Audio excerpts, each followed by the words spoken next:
right. Hey, we're here. We're rolling. Rolling. We have, ladies and gentlemen, we have Scott Massie's first hosting podcast, right? Co-host. Co-host. Well, we're going to say we're going to say you're hosting this one along with Miss Betty Miller, Mrs. Betty Miller, I guess. The legend. The legend. the myth. Yes, I do not know Mrs. Miller till tonight.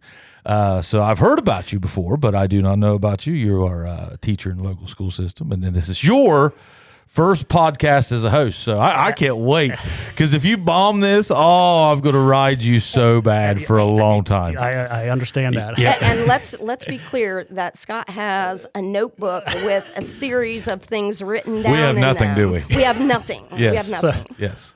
I'm Clear sorry. sabotage. Yeah, it is. I think so. So this is actually the first time I have in person met Betty. Okay. She's I've known her from the school district, right? And Taught your kids, right? taught some of the kids, right? Logan was my last, and he has high regard for Betty, and Good so kid.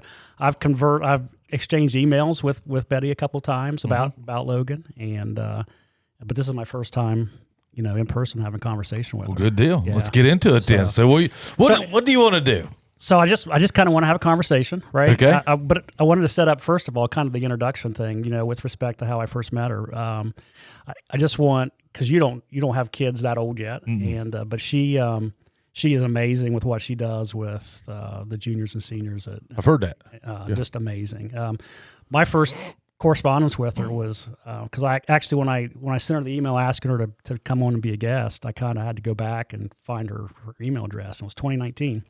And You did some research, man. yes, I had to. Nice. And Good but the original email to Betty was basically Logan had taken the SATs in, I think, the summer of 2019, and on the English portion, I think he had gotten a 24 or 25.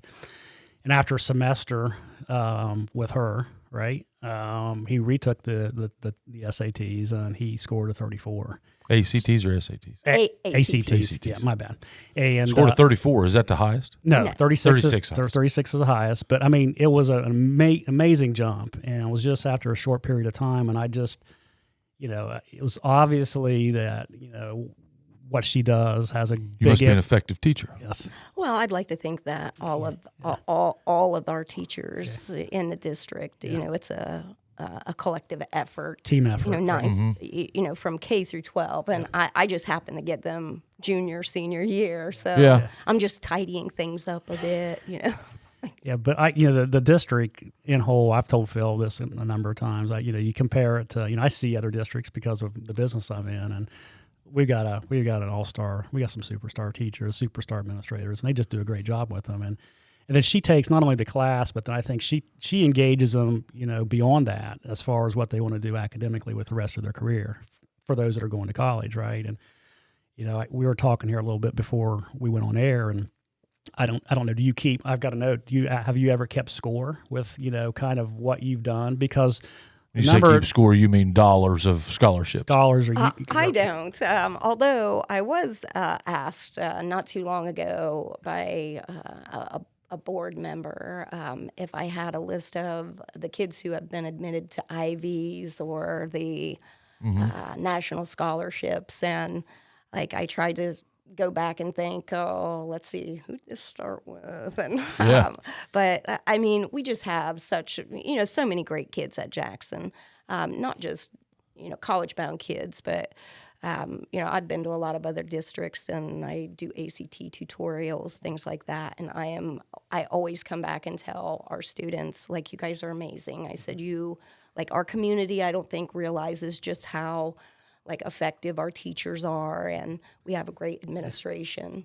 I think you drag that last bit of greatness out of them and really kind of send them over the edge, because they really engage with you for some reason. Logan really engaged, I feel like, with. Well, I think sometimes for a lot, parents want to help their kids, they really do, but they oftentimes don't know how. They don't know how to navigate the process, and I just become that conduit. I got heavy into that with my daughter with recruiting for soccer, and then with my son, and I think that just allowed me to see more of the nuances of it.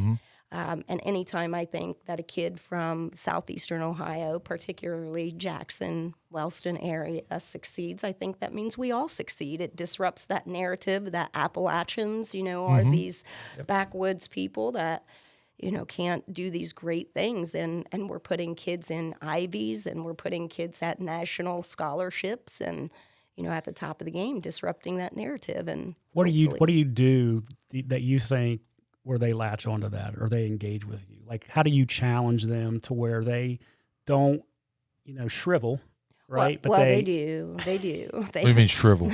Like, it's like just Get fried? No, just kind of don't like shut down. Yeah, just don't meet the challenge academically to try and go that extra step. Because I think she does drag a lot of that.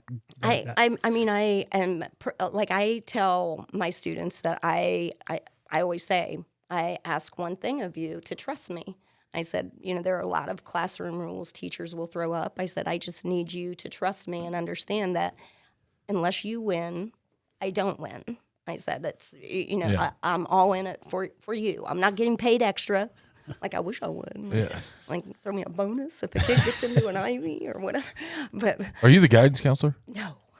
No, she's. We have an amazing guidance counselor, Amy Ochoa and Ann Exline, fabulous guidance counselors. Okay. I guess I should have opened with that. AP Lit and AP English? AP Lang, AP Lit, and College Success 2 course is the one where we do a lot of the work with college scholarships. And So tell me about like curriculum now. So like you say you're doing you said college what too? It's called, well, we've had some curriculum changes. It's called College Success 2, but we don't have a College Success 1 now, so I don't know if that 2 is... Yeah, like, is 2 just the sequel, not the continuance, it's the sequel. Yeah. But it's a class that was designed specifically to give kids the opportunity to like work more one-on-one with applying for colleges, writing those Common App essays. So you teach them how to do that in that class? I do. You instruct on like, so those skills are like, hey, writing a college essay, writing or applying.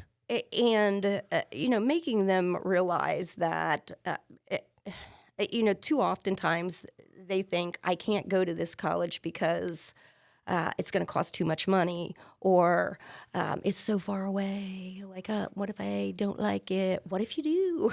And, just realizing that there's money out there, and all you do is have to tell your story. And a lot of people don't realize that as Appalachians, we are a minority. We are a minority demographically, and like book? When you Hillbilly Elegy, that kind of put us on the map. I don't know that I like them. I didn't like it. I mean, I'm not a big fan. I wasn't either. I wasn't a fan of that. Are you a fan? Were you not a fan of the book and the story, or not a fan of J.D. Vance? Okay, there we go. Okay. Yeah, that's probably more accurate. Like the storyline is a great storyline. I'm not particularly fond of Mr. J.D. Vance, but I didn't care much for the. I don't like how they just, and it is what it is. I mean, I guess California's labeled as sunny and 75. Where we're just kind of it seems like every movie you watch, it's dark, it's got that gray tint. Have you not been outside? I know. It's like I get enough of that, so I don't want to watch it again. So let's. That's an interesting segue into sort of kind of what I'm here. With what I kind of wanted to talk about, because when I the last time you said, hey, if you want to do this, what do you want to talk about? And I think I indicated that. I feel like, and I know Betty is sort of probably a little more progressive, than I am. I think, when we talked and exchanged some emails, you sort of shriveled your nose at J.D. Vance, right? So what does progressive mean? No, just more like if there's a scale of 0 to 10, right? No, what does it mean? If 0 was left and 10 was right, wait, what? I would be probably, where would you put yourself? So this Likert scale, if the middle is neutral, that would be like a centrist, like a 5. Yes, correct. But then a 10 would be progressive. 10 would be like a right wing. Oh, right. A 10 would be a right wing. Right wing nut job, and a 0 would be a left wing nut job. Well, what is progressive though? Like, no, I don't. Well, I would believe that What does that mean? Like, to clarify. And I think I'm progressive with a people- lot of things. I guess progressive is not a bad word. I shouldn't stick labels on things. I think that's where I people think get. what's happened is like all these labels have become like dirty names Yeah, that people attach to people. Like when people say, "Oh, you're liberal," or "You're liberal's a good thing if you look it up in the dictionary." Yeah, the absolutely. English teacher in me is like, "Hey, that's everybody should be liberal because that's a good thing." It's, but progressive, I think, is maybe a little bit more open to. Change. Change, progress, New way of thinking, something that's not kind like of seeing the complexity of perspectives. So I never did associate it like you towards right or left. I associated with like you can be progressive and still be one side or the other. But if you're progressive, you're more like adapting to trends, more open-minded about things. That's how I sort of, not anti-establishment, but sort of questioning establishment and questioning past practices and kind of thinking in a new sort of different way that perhaps, a new way. I would say thinking in a new way. I would agree with that. I would probably say that I am closer to the 0 to 5 range. Okay. So and I think like in regards to like ideologies, if we look at some of those hot button topics like LGBTQ issues or women's rights or apparently Taylor Swift time of the year person is controversial right now. Is it?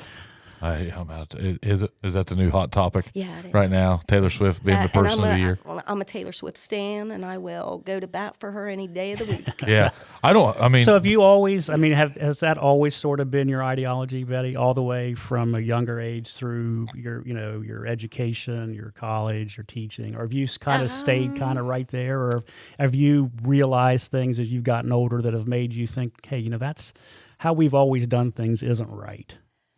Well, I mean, I would think that I like my mom was what like she is. I think she's 88 years old, but she's always been a little bit more progressive than my dad. My dad was incredibly conservative. He was probably the 10. But is that the opposite of progressive? Conservative. Yes. Well, Not conservative, right? I mean, Well, 10's just being. I think there's clearly fringe. I think pieces on both sides. Yeah. Right? So like I don't think it was until I don't know. I really started coming into my own, like noticing, paying closer attention to, I think more global issues, worldly issues. When I was growing up, I grew up dirt poor. I was bathing in a creek and using an outhouse, and like our big trip was to go to Jackson and. where are you from? Like Wellston originally. Okay. Yeah. Okay. I didn't even know there was an Apple Festival until I was in the band, and the band came and marched. I mean, I live way out in the country and kind of kept to myself. Sure. So as you started, basically, as you got older and you started kind of thinking more, on your own, so to speak, or kind of questioning things, And I think probably the like truly the moment for me where I was like, I'm just not like maybe a lot of other folks that I think when I went, I mean, I don't know if you guys are aware of it, but my son is gay. Okay. And I think when I discovered that, like I knew in my heart of hearts that we're not going to grow as a community. We're not going to attract people to come back to Jackson, these young people who are so full of life and energy, if they don't see reflections of themselves within the community. And it's up to people like us, the Gen Xers. who are on our way out. Like it's up to people like us to bring cultural capital to our area, not just monetary capital. You can throw all the money you want at a community, but if people don't want to live there because they don't see reflections of themselves, then you got a little ghost town. And some people like that. They want it to stay the way it is, encapsulated in this little time capsule. But, in order for us to progress, we just have to be able to be open to new ideas, and we need to be voices. And people aren't willing to do that. And frankly, I just don't care. Yeah. What do you think people are don't want to be kind or accepting to new things? Is it just?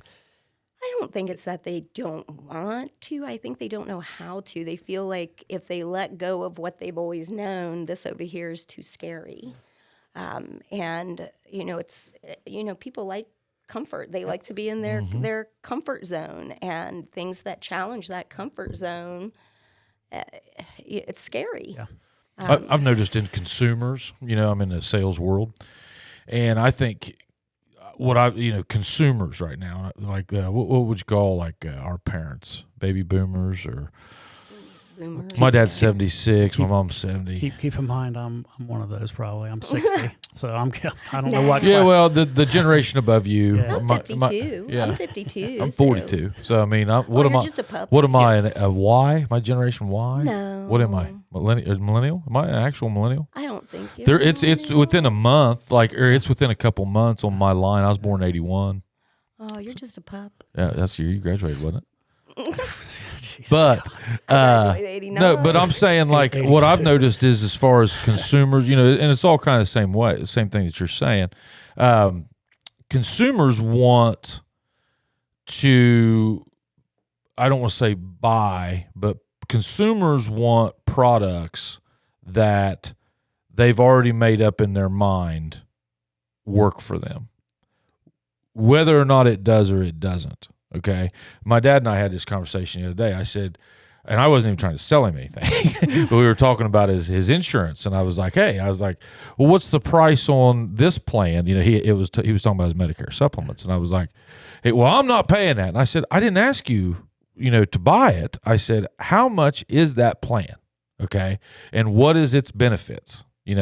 Give me all the info. Okay. So, And I mean, it was I just noticed it really jumped out at me as a 42-year-old son talking to my 76-year-old dad, that there was a huge wall that I just had to get over or knock through or whatever you want to say in order to, it was one of those conversations started off here, went here, and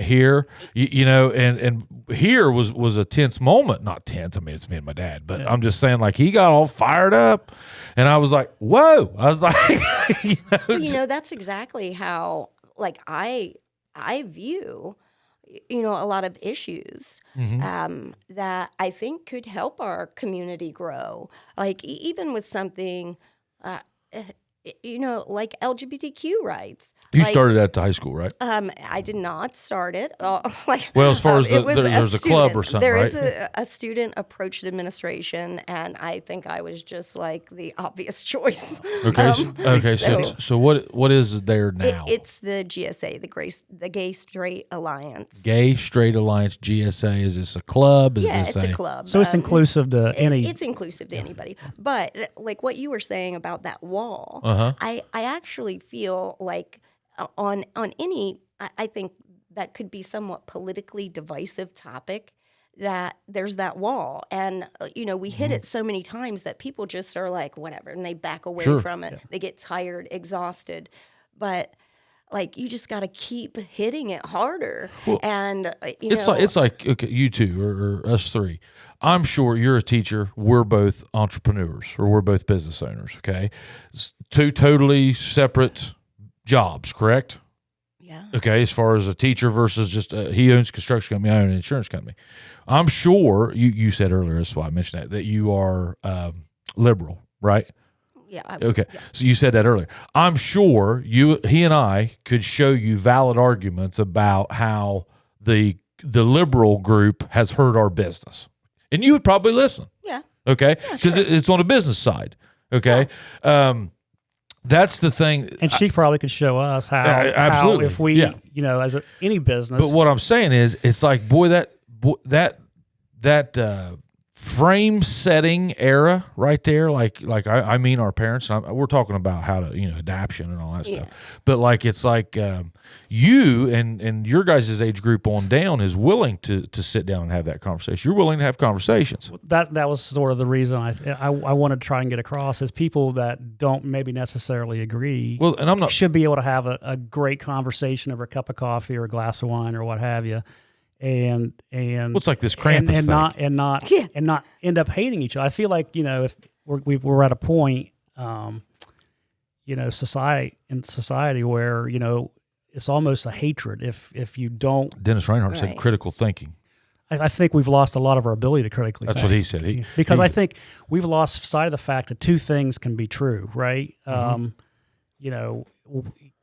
Name a topic, whether it's it's Biden or Trump or gays or straights or whatever. Two things can be true. I mean, Trump can be a complete buffoon, and Biden can possibly be a bigger one. No, I mean, there's. I'm not picking on him. I'm just saying. There's two things two things can be true, and I don't know why we all can't distinguish that or things can change, right? I mean. And that's one of the things I have really tried in my conversations, usually on Facebook. Oh, I've had to just take isn't that horrible? I'm about to delete it. No, I actually. You like it? I do. You a vulture. You just pick them off. Because I think that it is a way to really deliver some powerful messages to the community because they're following. But I always invite people, like you said, trying to engage in civil dialogue, to sit down, have a cup of coffee, and talk about how can we have a civil conversation about topics that we don't agree on and recognize the humanity in each other and know that this is our community and we're all here for the greater good. Yeah. Has it gotten, do you think it's gotten worse? Do you think the divide, the vitriol is so I think it's palpable? people, I mean, as far as people are just looking for a reason, I feel like. Can I jump in here before it leaves me? Do you think it's because now I'm a nice guy, I promise, don't hate me, don't come across that table at me, but do you think it's because people think that the gay stuff is all in their face all the time? Like the flags and all that. You know what I mean? I don't know how else to ask it. Well, but the GSA club or whatever, but do you think no that the more reason than the FCA club? What is it? What is an FCA club? The First Christian. There again. I think do you know what I mean? The GSA club isn't any more in anybody's face than any other nonprofit. Well, but that's what club. you mean by the divide, right? The problem is I feel that it was never there before. Yeah. And now that it's there, they're like, oh, you're a wizard gonna make everybody gay. Well, so you can't make people gay. No, you can't. Yeah. So, but what I'm saying is, do you think it's because people feel like it's in their face? It's no different than they're just being combative to be combative. I think that's human nature. If it's something I don't think it used to be human nature. I feel like almost anything. Social media has let it be human nature. I feel like almost anything can be that way. It can be COVID. It can be you pick a topic. You pick a topic. Krampus. Krampus. Yeah, I'm using that. But the latest was Krampus. You pick any topic, and immediately everybody's ready to take. Listen, there was a giant debacle about chicken tenders at a gas station. Yeah. Do you remember that? Yeah, I do. Yeah. I was like, oh my gosh, there were 280 comments. It's because there was nothing to fight about. So chicken tender controversy. Yes, and that's what I'm saying. Just like that Krampus, it was something that compared to the thing I was talking about.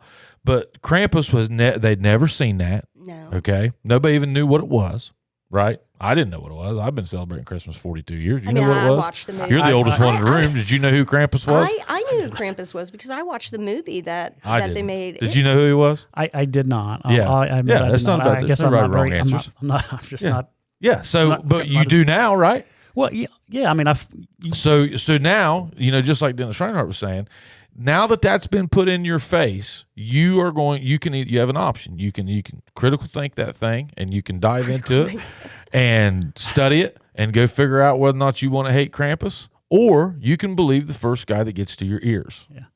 Yeah, I think part of critical thinking. It's interesting you mentioned Dennis says that, because I had that wrote down like 10 times here. Because I think that's part of the issue. Because I look at it from my perspective as I have no problem admitting that I need to change my mind on something, or I was wrong, because every week, every day for that matter, somebody comes on something that I put into place. And I said, this is how we're going to do something, right? This is what we're going to do, with respect to how we're going to build this or do this. And somebody has a better idea. And I have a choice. I can double down and say, no, damn it, this is how we're doing it because I said so, right? Or I can realize and I can think about it. I'm like, you know what, that's actually a better way. Which way do they respond to better?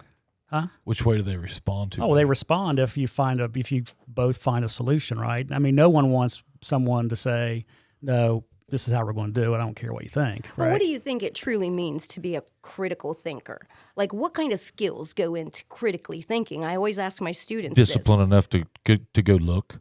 I don't say go look, but whenever I say go look, I mean disciplined enough to dive into it, enough to make your own judgment that you feel good about, or admit you're wrong, or admit be able to sway. So I guess. Here's the problem that I'm just going to try to encapsulate it that I see it. Mm-hmm. Our biggest issue is like to truly be a critical thinker is exactly what you said. Like, you have to be able to look at the complexity of perspectives, to dive into something and look at how different people might view the same issue. And unfortunately, people do not want to take the time to dive. They don't. And the average, it's a national statistics. The average age, reading comprehension level is a 6th grade level. Yep. So when you get I believe long articles, like I post really long Facebook posts, like my husband says, nobody's reading that. They're only reading the first paragraph. I'm gonna have to follow you. I don't currently follow you. Are you like my cousin Kelly Wilson? Maybe. Yes. Kelly's my cousin. Yeah, she writes books. I love Kelly. Yeah, she's one of my great friends. Books. She's one of my great friends. But my husband will say, nobody's reading that. Like it's too long. He said he'll say, you got to make it in a meme. And I said, no, like. Do you think that's because of people? I just think they want their information faster. That's just our we want it easier. They want it easier. They want it faster. Yeah. Social media has made it to where we want it at the click of the button. Well, and memes and Facebook posts and commercials and ads have given a lot of people the information immediately, and a lot of times false information. It's deterred them from if they find something that they think they like. Why dive into it? They like it. Yeah, but that's also called laziness. Like when when you get that validation from that one meme from your tribe. Yeah, from your tribe. We also practice this whole thing of cognitive dissonance, where we disconnect from the reality of what is and just kind of see everything just from our one perspective. Not being able to see the complexity of perspectives limits our critical thinking abilities. And then that just it falls into every category from. I agree, and it doesn't help if for example you're getting your information from a source that is sort of falls in line with how you think anyway. Sure, right? Sure. It's so biased. If you took a look at that's what how do you get your news? For example, do you get it from usually like NPR. I try to look Chubby at Guys podcast. Yeah, there we go. I try to use that middle of the line. If it's like AP Reuters or NPR, I will watch Fox. I'll watch CNN, MSNBC. Like I try. You guys watch those? Well, I like to. thing, you know, Both- you both take perspectives. you take the same topic, Right. and then see how Fox presents it, see how MSNBC or CNN presents it, and you're like, so somewhere In the there's middle, a shred of. So, of but what's truth. wrong with being like me and just going riding your mountain bike? There's nothing wrong with that because you don't have to worry about it. But getting back, But that is the problem. It could be. Like, I mean, that is the I problem. don't if you want to care. weigh in on something, you probably need to be informed about it, right? The problem is when people choose, and I don't pudge. Are you picking on me because I'm Like, fat? Pudge, I'm not going to try to offend you. Go ahead. Sure. Yeah, go for it. But See how it goes. the people who can choose to look the other way and not care about politics oftentimes don't have a dog in the fight. Like, somebody like me, I don't have the luxury to sit back and say, I'm not going to get involved in politics because my son's life's on the line. Like, when we talk about his equality and his rights, like, what kind of parent would I be to sit back and not Now, demand equality? let me rephrase that. I am not voluntarily sitting back and watching Fox or CNN. Okay, now insurance laws, those type of things. If there's a topic that Riveting. but I mean, know- you know, I hey, know I'm what not you're gay. saying. You No, know, so I- I don't. You know, so I know, but that's the problem. Yeah. That's the problem. Well, I'm not gay, so I'm not gonna, I what's the don't difference concern in that myself. and you Or, not wanting to watch an insurance thing?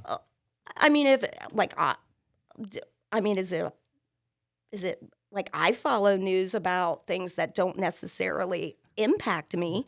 Like, I will follow. But are you going to dive into them? Well, I might not dive into them. See, that's what I'm saying. I mean, if I know that if there's an insurance thing there or something, and I'm tuning in, I'll listen. But I mean, as far as me diving in and getting into the critical thinking of something But I that would doesn't necessarily also- affect me, I'm not going to do. But I would also say, hey, Pudge, you seem to know a lot about insurance. Like, can you talk to me?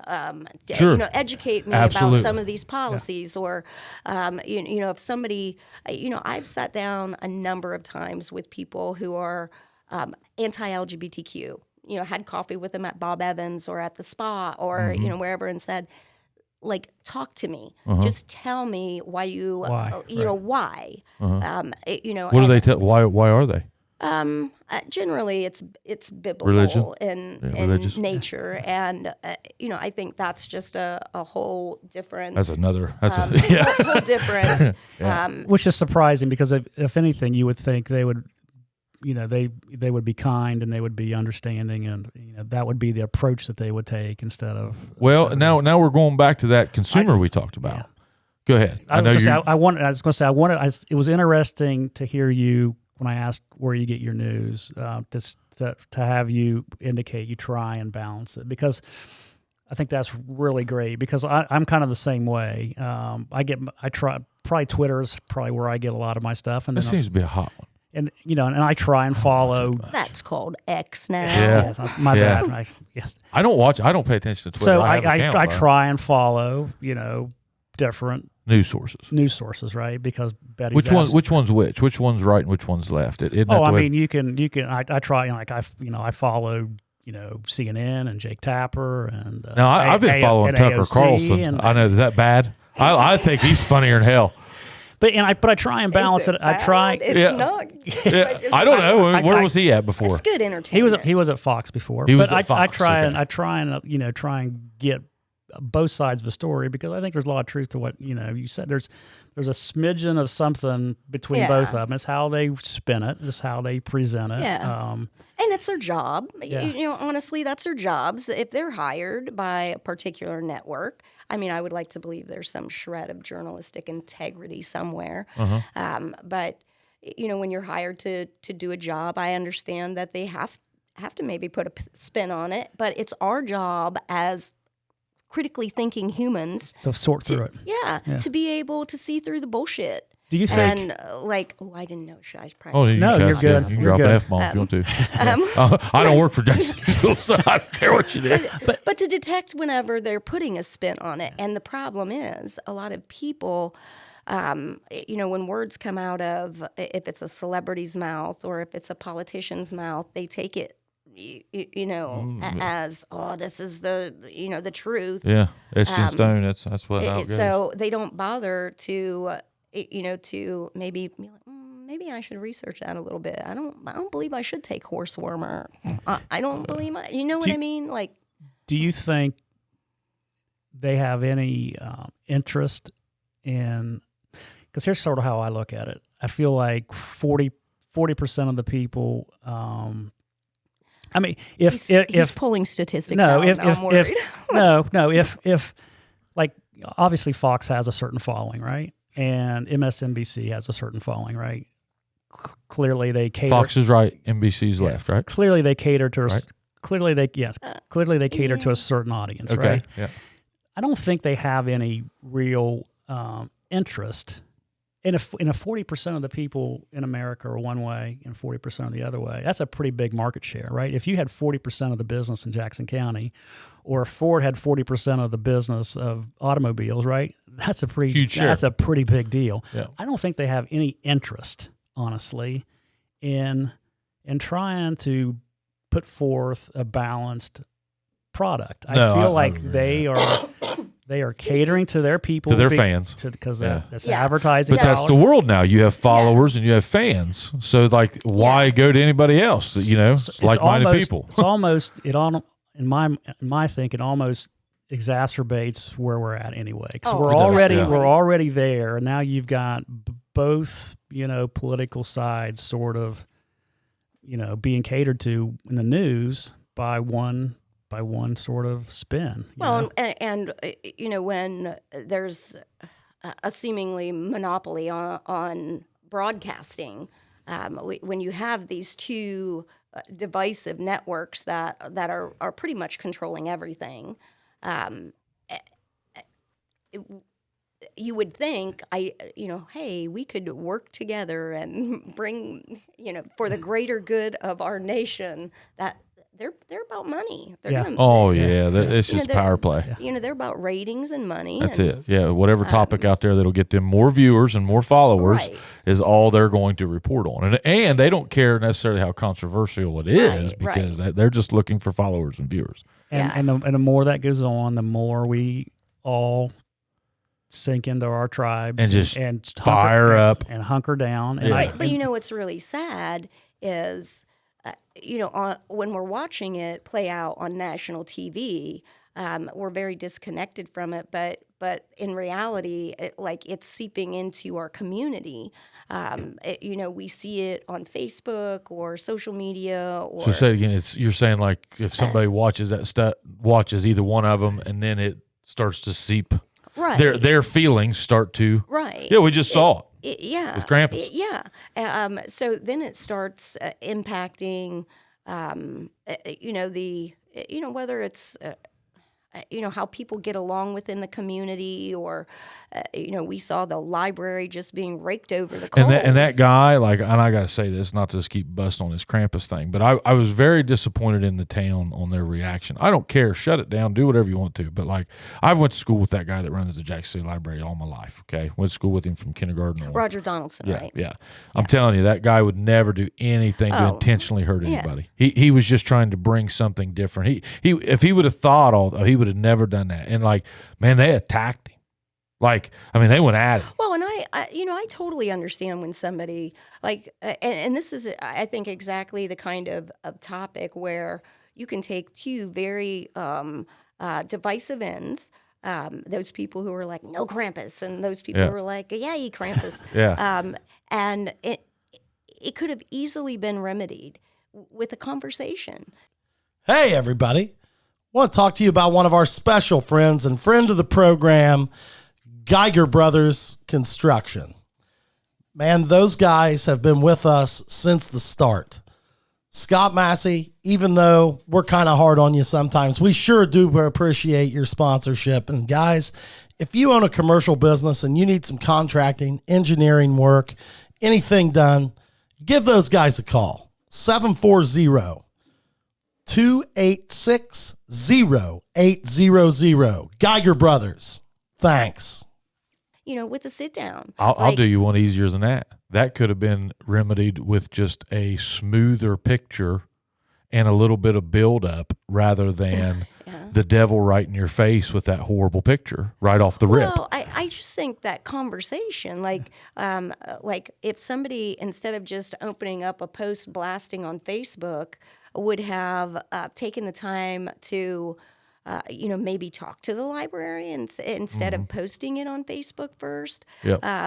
or saying, I have some concerns. Can you tell me, the reasonings, or just like I had a conversation, and then I don't think it would have escalated how it did. Like we just it's our gut reaction, and it's hard. I think when you're very passionate, I'm I don't know guilty. if they're passionate. I think that they're just fired up. Well, I'm not going to take away from those people who.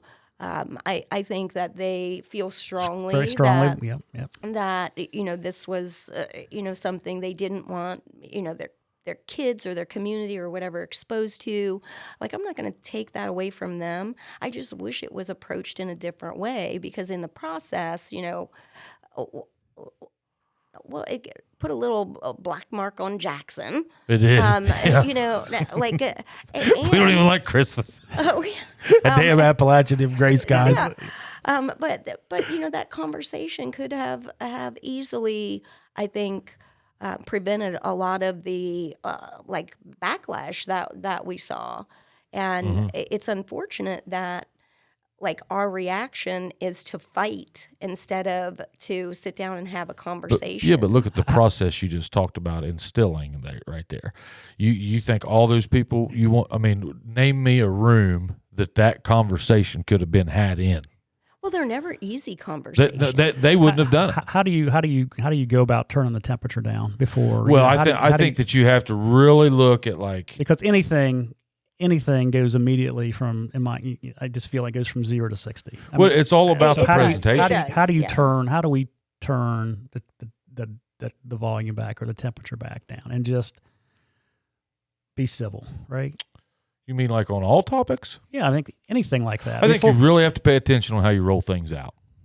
Because if you roll out, take it from a guy that's rolled out a lot of stuff. And if you don't roll it out, and whenever I say the rollout,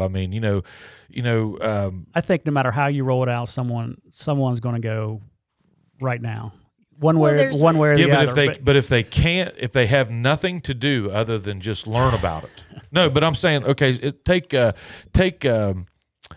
Tesla truck, okay? Elon Musk comes out with the Tesla truck. When did you start hearing about the Tesla truck? On Twitter. When? Oh, 4 years ago. Yeah, 4 years ago. Me. Probably from my son. Actually, Logan. me, I only maybe like a month or two ago. Okay, when I saw it on Twitter. Okay. Little test thing. But he has been rolling that thing out now for probably 5 years, okay? He's not getting much static. Yeah, there's people that, I'm just going to stay with gas. Okay, but there's not anybody cancel electric cars. I haven't seen it get that high. Now there's people that don't like them, but they haven't taken it to that level that you're talking about, because he has spent 5 years rolling that thing out in the correct. I don't say all correct, but he spent 5 years educating people before the first product was able to be bought. Where just like Krampus, it's open at the library. Come get it. Never the first story of Krampus before that. It was just a hot topic picture. Boom, come get your picture with Krampus right now. And they were able to cancel that event. You can't cancel a story. If you would have started telling that thing with a story 2 months ago and said, hey, in December, we're going to be going deep into Christmas. Here's the story of Krampus. What can you cancel? Or start telling that story, and then your final bang would have been, hey, we're going to have pictures with Krampus. And it would have worked. I do think a lot of it has to do with the rollout, or like how PR. it's presented. Sure. I think we underestimate the power of good PR when you're the delicate nature of a lot of times at least with me, I will write what might be considered a controversial post, and I'll just sit on it a minute and think, okay, I'm going to come back to this, and who might this offend? Is it going to offend somebody? Have I taken this into consideration?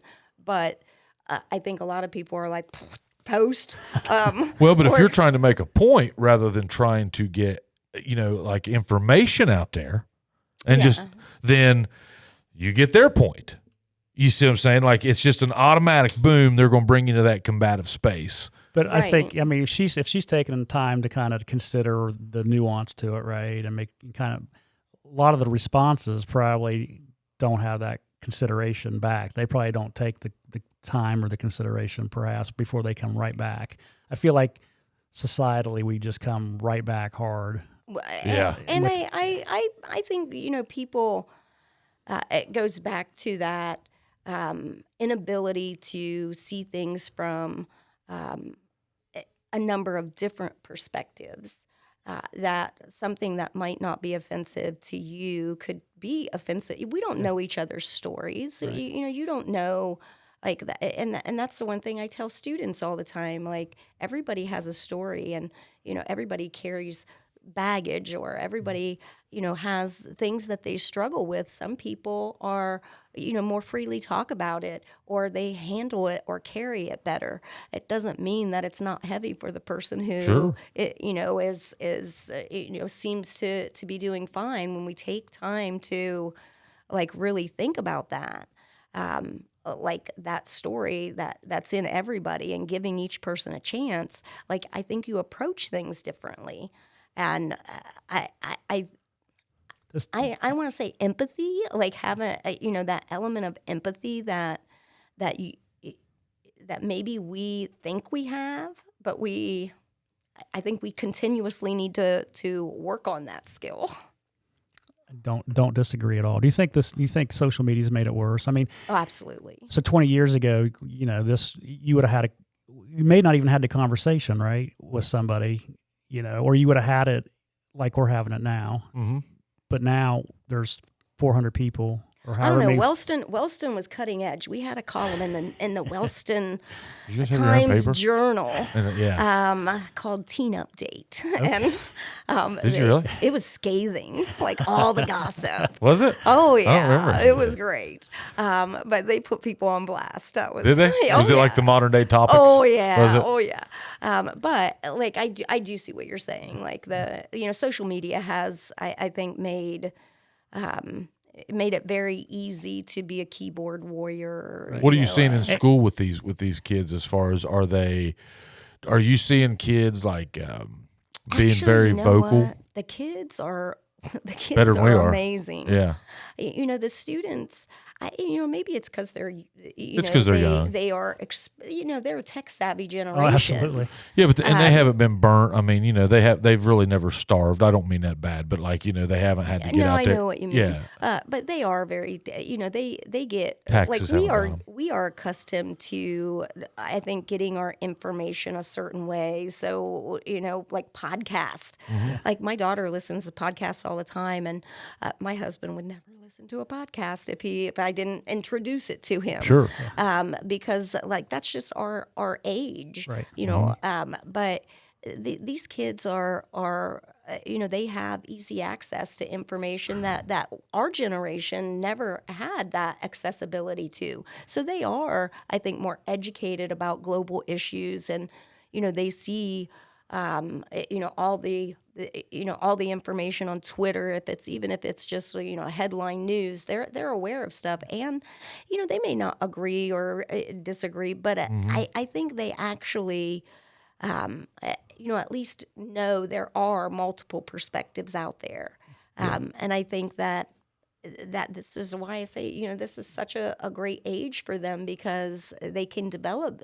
It doesn't mean change somebody's way of thinking. I've never sat down at a meeting with the intention of changing somebody's way of thinking. Like I don't expect them to all of a sudden love the gays, or you know what I mean. I don't expect that at all. I just want them to understand that there's a different perspective. That when you say whether it's, gays are an abomination, or Trump is this, or that somebody feels differently. Yeah. And maybe just for even a brief moment to suspend your own like beliefs and try to see something from somebody else's perspective. Right. And maybe then you find that common ground. Yeah. And in general, just be kind too, right? I mean, just have a sort of a approach, to like you say, just hey, not everybody thinks the way I think, or thinks the way my parents thinks, or think the way my friend group thinks. There's different perspectives. So let me ask you this: why? And I'm just asking. Okay, I don't care one way or the other. Why are they bringing so much of this lifestyle stuff into the public, like school curriculum? And I don't mean that in a good or bad way. I'm saying like, okay, here's my thoughts as a dad, right? I send my kid to school every day. My wife's a teacher. I send him to school every day with the intent that I need him to go learn math and reading, and English. I'll take care of the rest. Okay. I need him to learn the essentials of getting by as an adult there. Okay. I don't mean that in a good or bad way as far as the lifestyle stuff. How long or when did that jump into the schools? Like I would say the same thing if there was a Christian group down there saying, hey, you're going to be in our club, or hey, you're going to be in this Gay Straight Alliance. I mean, what I need you to do, well, a couple of things is math, reading, and whatever. I think a couple of things come into play. One, just to clarify, I'm not trying to get up on my little pedestal. No, hit me with it. I know nothing about you. We wanted to. Being gay is not a lifestyle.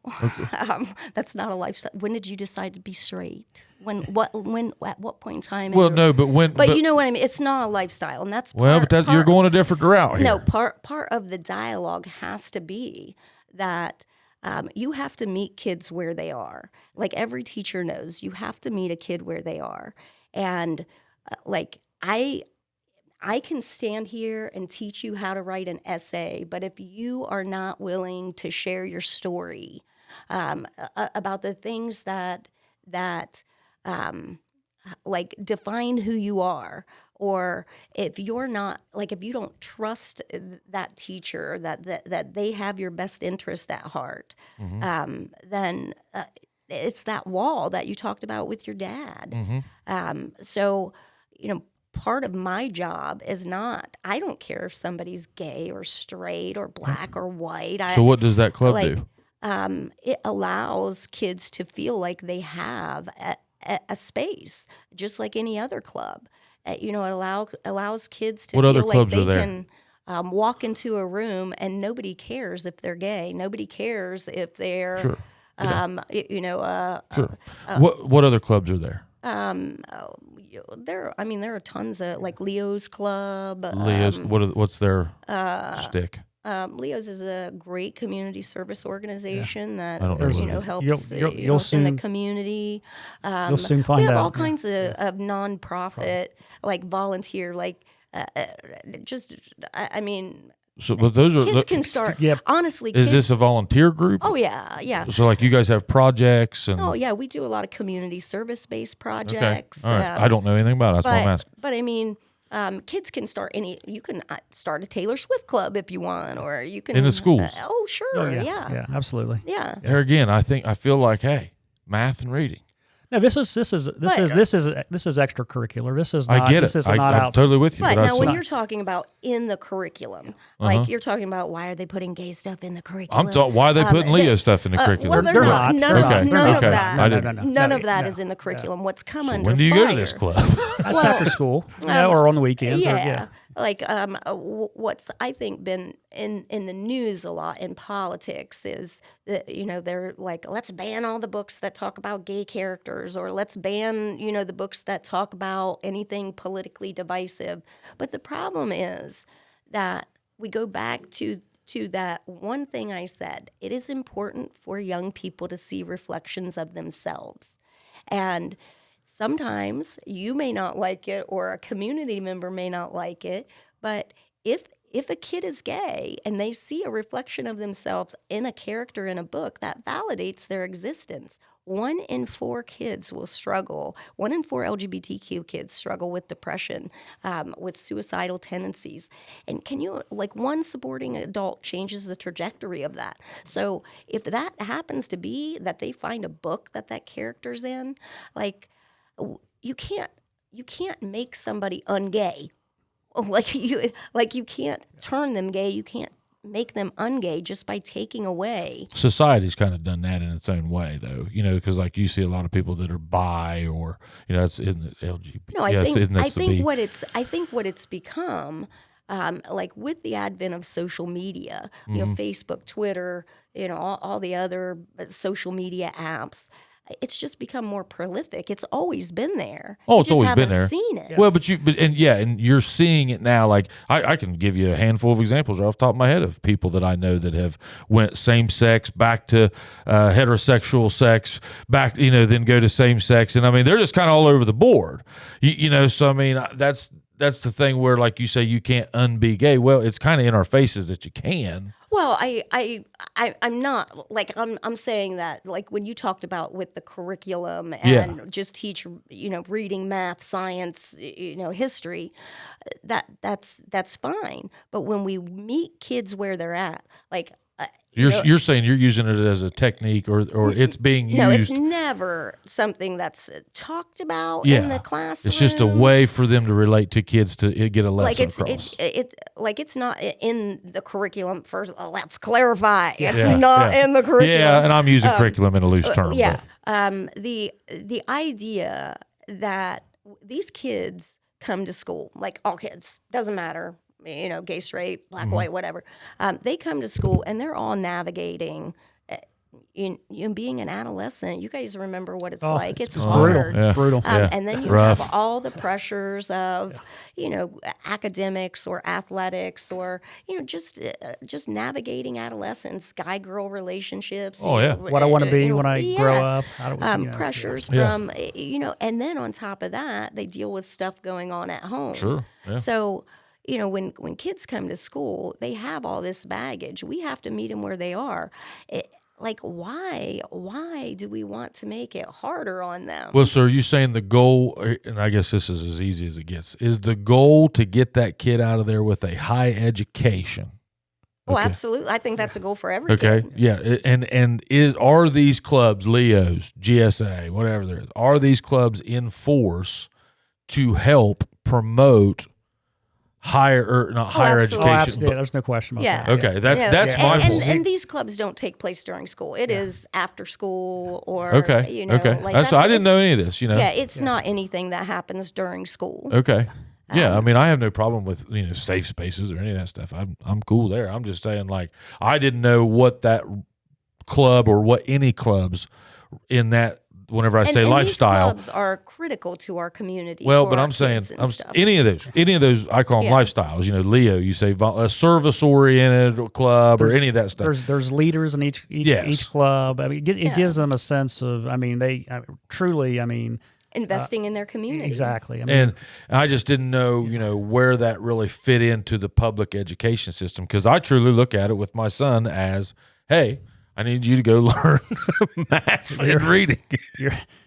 You're about to. I'm in fourth grade. Yeah, but that's really it. Honestly, I don't think people like. I would love to be able to just teach grammar and writing. Yeah, if I wanted him to go to religious experiments, I would enroll him in a private school. Honestly, I would love to do that, but when a kid comes in and they're crying because something that has happened in their personal life, there's no learning going to take place. You're right. I can't say and I have. I'm pretty much an unorthodox type of teacher. I've said, listen, you can suck those tears back up in your eyes, and you can cry when you can be successful, later on. Like, we got to do this right now. We'll deal with your problem in a minute. Yeah. But, like, deadlines don't wait, things like that. But the idea is that these kids, and adults too. I think it's the same thing with adults when they come in with baggage to work, and you expect 100% from them as an employer. But if they got some stuff, heavy stuff You're going gonna give on up at 50 home, if that. If like we've got to be You're able to paying them. say. You have to be kind. You have to be compassionate. You have to try and work within what they're. So meeting kids where they are and like actually acknowledging, I think that not. It's not always just about I'm going to teach math or I'm going to teach grammar or yeah, that. but my thing is though, like at his work, there's no okay. You're having a bad day with your wife or whatever. He doesn't have a safe room. Okay. Yeah, 100%. You know, you're going to have to go to work today, there, Junior. Right, and and that's why I tell them, we have to learn to compartmentalize, and we have to. Yeah. So if you're having a bad day, and your girlfriend broke up with you, like. I don't know. This is what I'd tell my son. My take Suck it would up. be that you think society's gotten a little too soft. I don't know. I mean, I really don't have an opinion on the matter. I have an opinion on my bunch, and if my son comes in to my house and says, boy, Dad, girlfriend broke up with me and I can't go out to the barn and clean the stalls. Well, I'm going to say, well, then here's a picture of her. Take her with you and get your ass out there and go do your job. I mean, and because I just don't think that society is forgiving. Yeah, no, I would agree that, like I tell my students, deadlines don't wait. Doesn't matter if you're having a bad day or not. Like, we have to learn to compartmentalize. But the problem is we're not giving the kids these tools to be able to compartmentalize.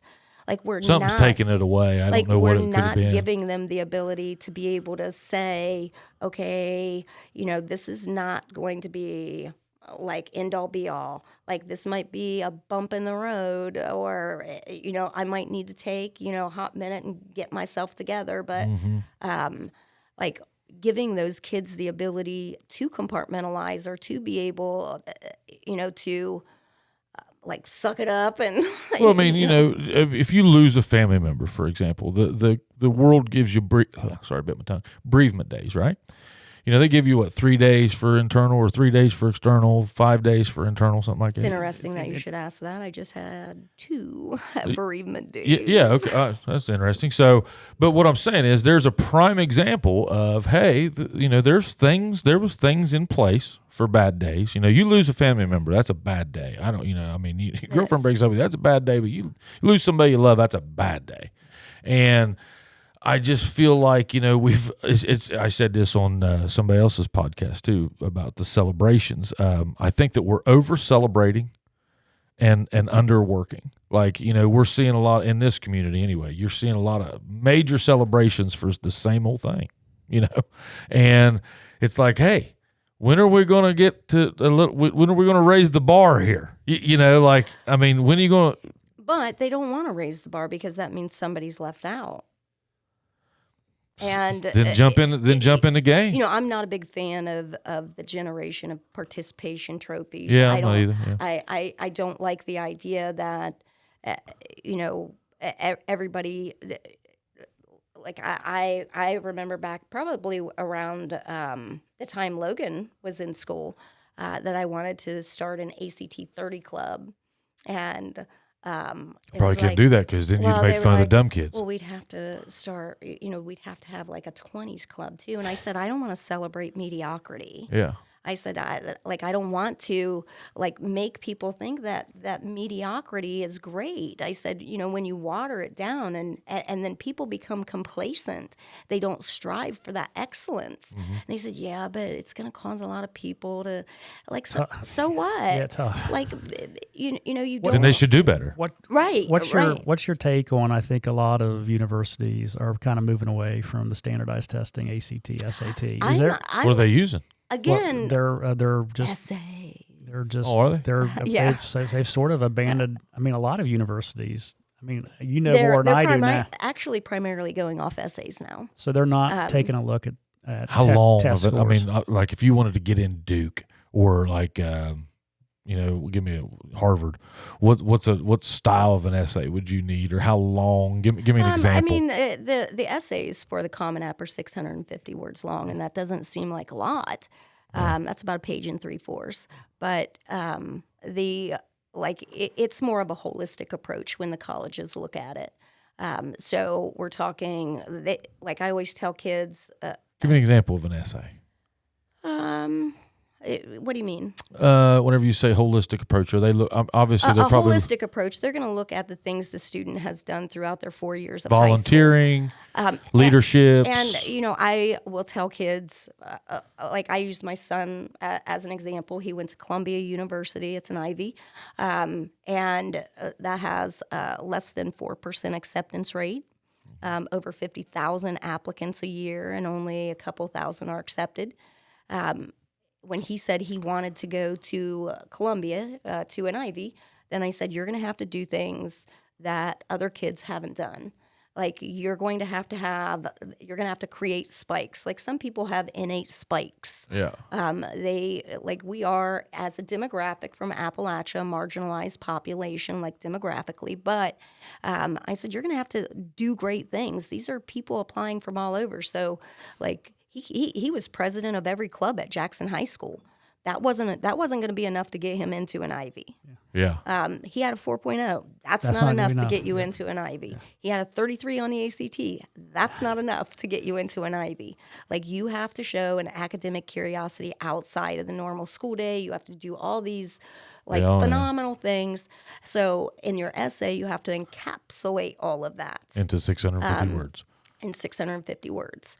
And that's where I come in usually. Yeah, okay. So those 650 words are spot on. They're getting them to tell their story in that. But like that, I think, for our young kids, like our young kids are looking at people in the community, and when they see complacency in the community, like it breeds complacency.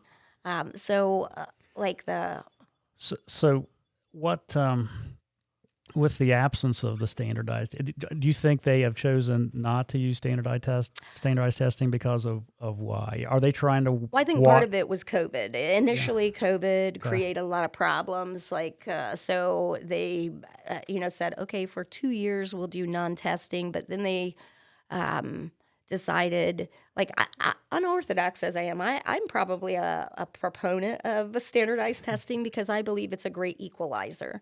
A kid sitting at Jackson High School can score a 33 or 34 on the ACT, just like a kid who's in the Wellington School in Columbus, private school. Like when we have kids who can say, look, I had more obstacles to overcome than you did, and I scored just as well as you. That looks good for our kids. Sure. But I think nationally, that's not the case. There are a lot of areas that are not. Like they don't have maybe accessibility to some of the things high-speed internet. So that's why I think a lot of these colleges are going score blind now. And there's a big move to look more at the story that each kid has rather than the idea that somebody is more than just their test score. A lot of people will say, I'm just not a good test taker. I'm not a fan of that either. I'm not a fan of that either, but I'm, I just think that's how the schools look at it. Like a lot of these universities look at it. Oh my goodness. Just finished up with one of our favorite stops after football. McDonald's. That's right. Thank you, Brad and Sarah Munn, and all of our local McDonald's restaurants for being great sponsors here at the Chubbies. Chubbies, I still want to know how many points you got. I've got more of them tonight. Go to McDonald's. Help out Brad and Sarah Munn. They sure help out our communities.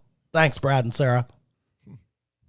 I've learned more about education tonight than Jackson High School. Brother, you just getting started. I think I'll check out. I don't think I'll have much to do with it. I really don't. What other things you have written down in that little notebook there? I've got thousands of things. We got through maybe a quarter. I was curious to your. You're going to be his part two. The LGBTQ comment, and especially with your daughter playing Division I soccer, right? The only female D1, right? Shout out to Peyton Miller. D1 soccer player. Son Ivy goes to Leagues, Columbus. There's some genetics going on here, I think. No, absolutely not. Actually, she would be the first to tell you that there was absolutely nothing, no help from. She did it all on her own. She busted her ass day in and day out. So to do that. So what is your take, or maybe what is her take? Maybe if you've talked about it with her, there's, trans, women playing soccer, right? And taking. I don't like that. I mean, what do you think? I mean, she's a female, right? Obviously competes at a high level. What if I dressed up like a girl? Does that? Well, what's your, I mean, it's and I interesting. know it's a very small population, right? It's very small. Interesting that you asked that. She actually wrote an op-ed on inclusivity of trans athletes in athletics. My God, you just used a bunch of words I don't even know how to spell. What's an op-ed? Like an opinion editorial. Yeah. Okay. Where she talked about her journey as a Division I athlete and how she would feel, and like she had said in that we have always been competing against or with trans athletes. You just didn't know it. And that's true. It is a very, very small number. All right, now wait a minute. Give me, how have they always been competing against trans? Just didn't know. You just didn't know. Well, explain to me then what a trans is, because I don't know. Well, I mean, if you are, it's kind of politically incorrect Hit me to with say, it. like, I'm a big boy. like if you were a male who had a gender reassignment to female. Gender reassignment meaning or identifies as. Or identifies as. Okay, or meaning, gender reassignment. Okay. Or vice versa. So that you don't even male. have to have a sex change now to go That's not true. to go play in sports. Oh, that is like right. I mean, So, like, legislation right now is very murky. Okay, so you're telling me that if I wake up tomorrow and I say, you know what, figured it out, I'm a chick. Okay, I can go play in girls No. rugby. No. Okay. No, and I think that's a huge misconception. It must, that, yes. That is so out clear there. this up for me. First, I think it's important that, like, people understand a trans person doesn't enter into like this thought process lightly. It's not like they up one day and be like, I'm Now, going to be national championships will make you change your mind quick. Yeah. Well, that is I think a difficult, long, Trophies. process. People chase trophies. And like in order to we have stipulations, at least with involving high school and college, that for an athlete to participate, let's say if it's a male athlete to participate in female sport, a trans athlete, that they would have to have taken hormone replacement therapies, and They would have had to have. that's like for a male to compete at the female level, yes. For a female to compete at the male level, no. Well, that'll piss you off. They're just saying that you guys aren't as good as us. And this was like 20 years ago? maybe about a couple of years ago. Okay. But that legislation is very fluid, always changing, depending upon the latest politician in charge. So, but back to what you were saying. So in her op-ed, she was very much supportive of trans athletes playing because, and I'll tell you why, because my daughter is like grit all the way. Yep. She said, it doesn't matter. Like, I grew up playing against, boys all the time. I'll figure it out. I'll figure it out. I I'll don't do better. measure my success based on if this person who's next to me is bumping me out, not because they happen to be a biological male. I measure my success based on how much harder I need to work to, she has her own measure of success. And I think anybody that competes at that particular level, is not thinking, they are critical enough of their own performance on how to get better, on how to get to that level, that they're not concerned about if this person is a male or female over here.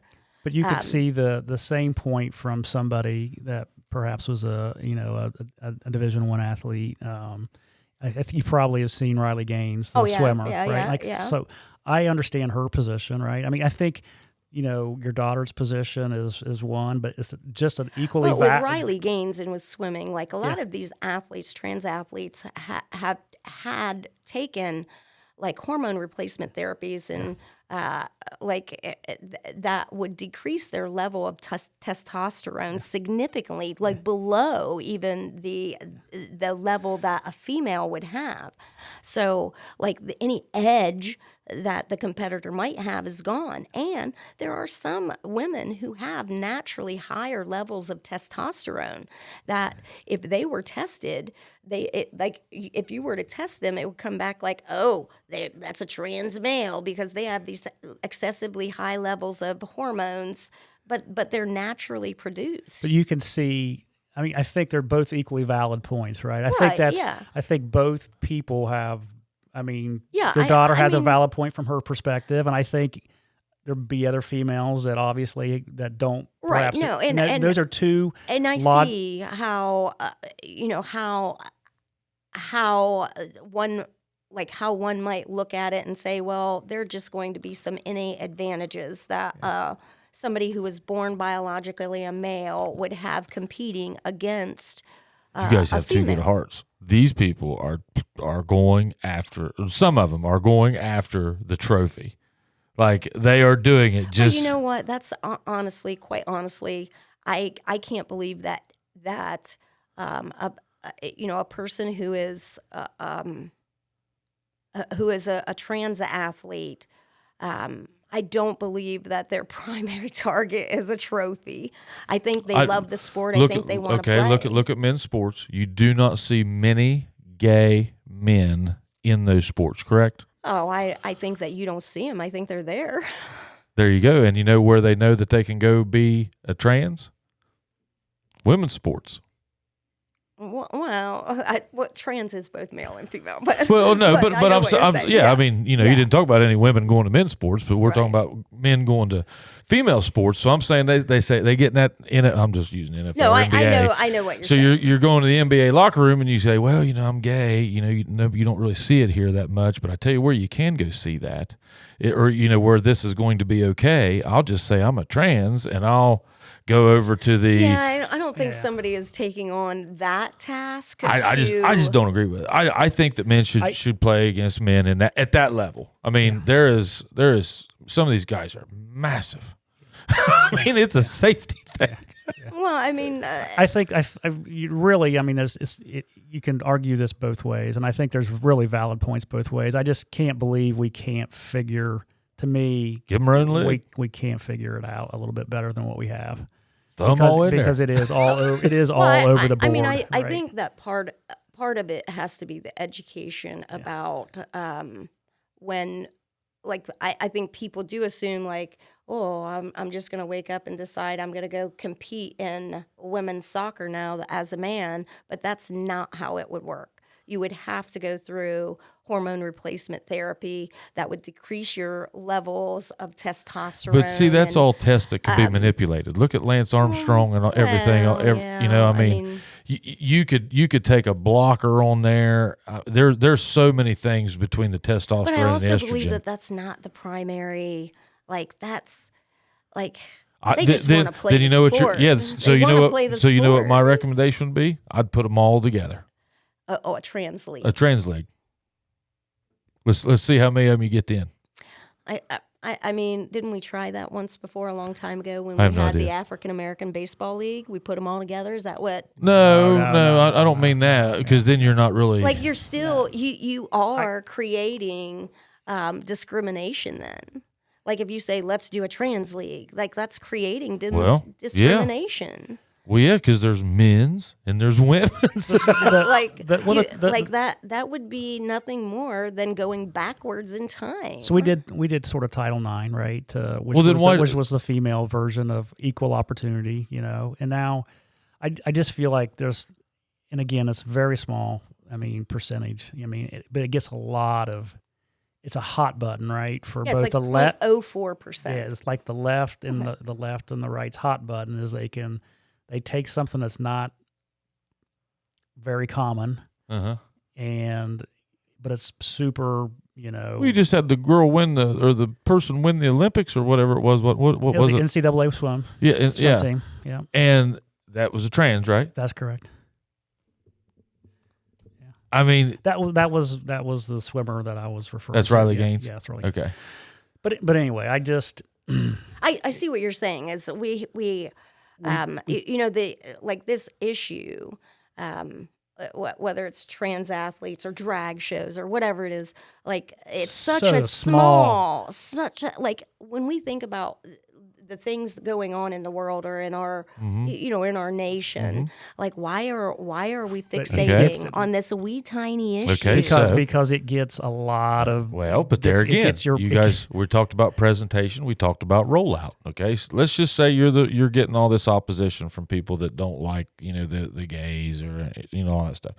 Well, then those same people, just like these Christians that had to watch the Jesus picture getting taken out of the school, now they've got the local library getting a devil face. That's all it was. A devil face fired them up, and they but.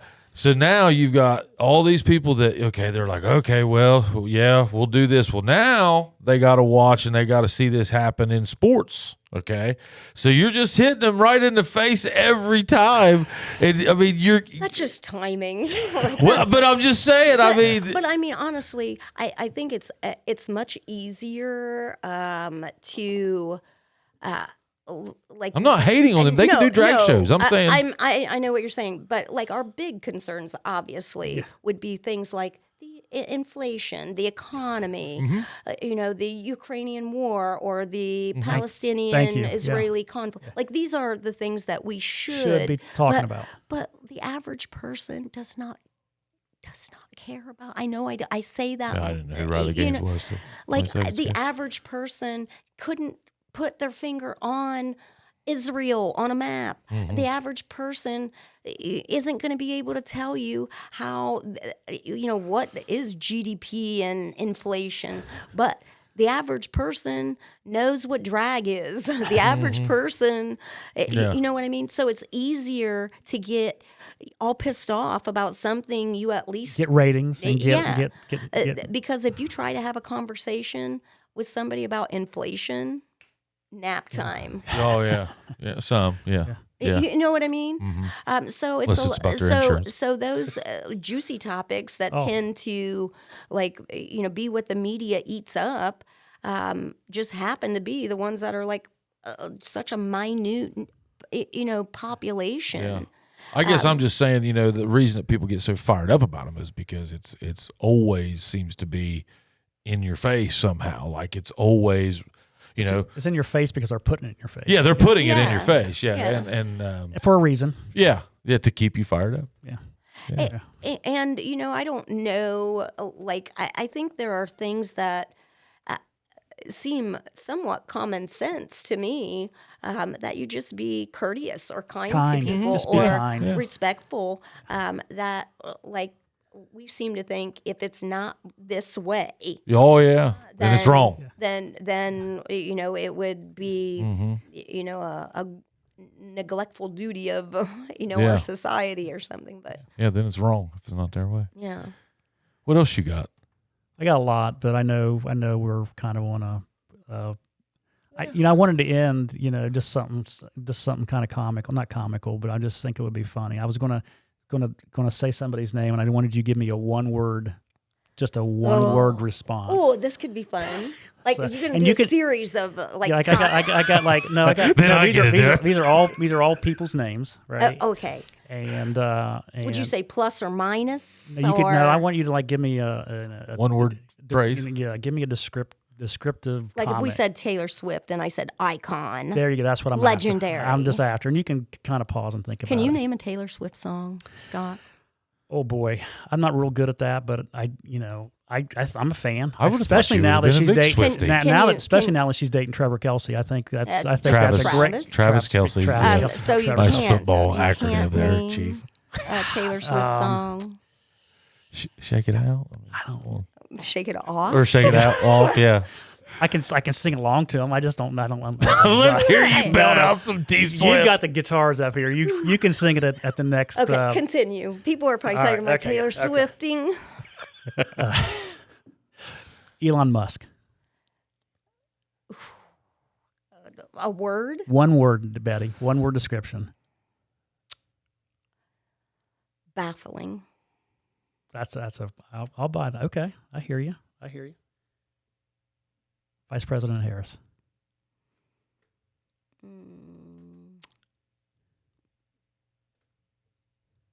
One word's hard. That's what I'm after, though. It's not. First word pops in your head. She can pause and think. a little bit. Visibility. Okay. All right. AOC. Oh, icon. All right. I hear Ballsy. you. Ballsy's good. What's AOC? She's Alexandria Ocasio-Cortez. She's a representative from New York. She's probably one of the most vocal, I think, representatives. Kind of like takes no shit, no holds barred. She's very liberal. Okay. Very, I don't always agree with AOC. I don't either. I don't know who she was. Yeah. I don't I'll always look her up. agree with her, but I think she commands a room when she walks in. I feel like, if change is a big boulder, right? You can't come up to you want to move. If you want to move something, if you want up to the boulder, you can't go up to it with your finger and try and push it, right? You're not going to move anything, right? I mean, she takes a run at it and smacks it, with her shoulder. I mean, I agree with you. I don't agree with a lot, but I feel like to move the needle, I mean, she's going to move the needle, whether you agree with her or not. She's an interesting person. Like I say, I don't agree with most. Just to touch on AOC a minute, and she took a lot of heat, in the last probably 4 or 5 years. But the thing that baffles me the most is you have what I would consider, people who are what I would say the tens on the Likert scale, who are like AOC's the devil, but they don't acknowledge. And they cut jokes about her. She was a waitress, no, she's a bartender. And the same people who are cutting jokes about her, I'm like, probably tip. I'm like, hey. That's Like, what are you doing? Yeah. Like, I waited tables when I was in college. I was a waitress. Like, there's nothing wrong I feel with like being a bartender or a waitress. I feel like we need more bartenders. We But need why- more electricians. Why are these people, making jabs at her upbringing and to see what she's accomplished, and she's a sitting member of Congress? Like, we should applaud that work, and I that think grit, that effort. and like I said, I think we need more people like that, right? In the House of Representatives, we need more bartenders, electricians, just regular people that have different perspectives on. Like, we have people that have been there for 50 years, right? That honestly time has passed them by, right? They need to move on, and we just need more people that are interested in doing things rather than being career politicians. So, I hate a career politician. I think I've got 2 more. Yeah, why do you think we don't have more people who throw their hat in the ring, like, in local? You need to. Yeah, why don't you? I feel like I'm a little bit too divisive. I feel like you might be a good run though. Yeah, I can. He go. would be. I just feel like the national or the local parties sort of dictate who the next person's going to be. So at Ohio level, they sort of dictate who the next. Scott Massie for mayor, ladies and gentlemen. You heard it here first. No. Randy can have that job. And, Randy, he said he's coming after you. There'll be one silver fox in this town. You hear me? But I mean, I think a lot of the Ohio politics, as far as senator, or House of Representatives, is controlled. But don't you think that's what most people think, is that it's all determined already? There's no point in me throwing my hat in the ring. You can, but you'll get beat. But it has to change somewhere. Some so why house- not with a you Well, or a you? because it's a money thing. And it will. I mean, I've been around it all.